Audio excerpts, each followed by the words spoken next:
Hello friends, welcome to my channel.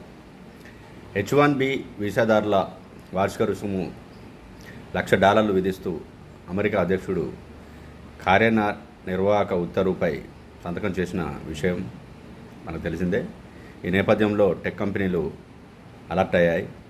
ఇతర దేశాల్లో ఉన్న H1B, H4 వీసాదారులు సెప్టెంబర్ 21 లోపు అమెరికాకు తిరిగి రావాలని కోరుతూ మైక్రోసాఫ్ట్ ఉద్యోగులకు అడ్వైజరీ జారీ చేసినట్టు సమాచారం. ఈ మేరకు అంతర్గత ఈమెయిల్ పంపించినట్టు రాయిటర్స్ కథనం వెల్లడించింది.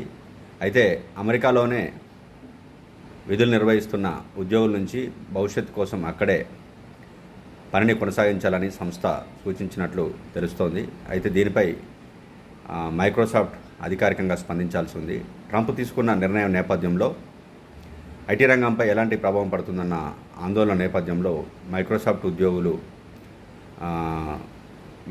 తన ఉద్యోగులకు ఈ సూచన చేసినట్టు తెలుస్తుంది. ప్రఖ్యాత టెక్ కంపెనీలైన Infosys, Wipro, Cognizant, Tata consultancy services వంటి సంస్థలు నైపుణ్యం కలిగిన విదేశీ నిపుణులను అమెరికా ప్రాజెక్టులోకి ఉంచడానికి చాలా కాలంగా H1B వీసాలను వినియోగిస్తున్నాయి. ప్రస్తుతం H1B వీసా దరఖాస్తుదారులకు లాటరీ విధానం ఉంది.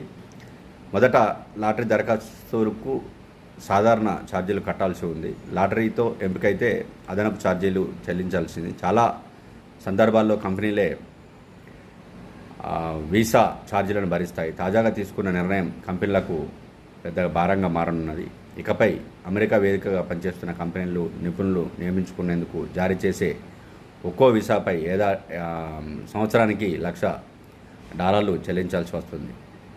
అమెరికా అధ్యక్షుడు కొంతకాలంగా తీసుకుంటున్న సుంకాల నిర్ణయాలు, విధానపర నిర్ణయాలతో అటు వాణిజ్య రంగమే కాకుండా ఐటీ రంగం కూడా కుదేలయ్యే పరిస్థితి ఉన్నది. ఈ నేపథ్యంలోనే టెక్ కంపెనీలు సెప్టెంబర్ 21 లోపు అమెరికాకు తిరిగి రావాలని కోరుతూ మైక్రోసాఫ్ట్ ఉద్యోగులకు అడ్వైజరీ జారీ చేసినట్టు రాయిటర్స్ కథనం వెల్లడించడం. చూడాలి ఈ పరిణామాలు దేనికి దారితీస్తాయని. Thanks for watching this.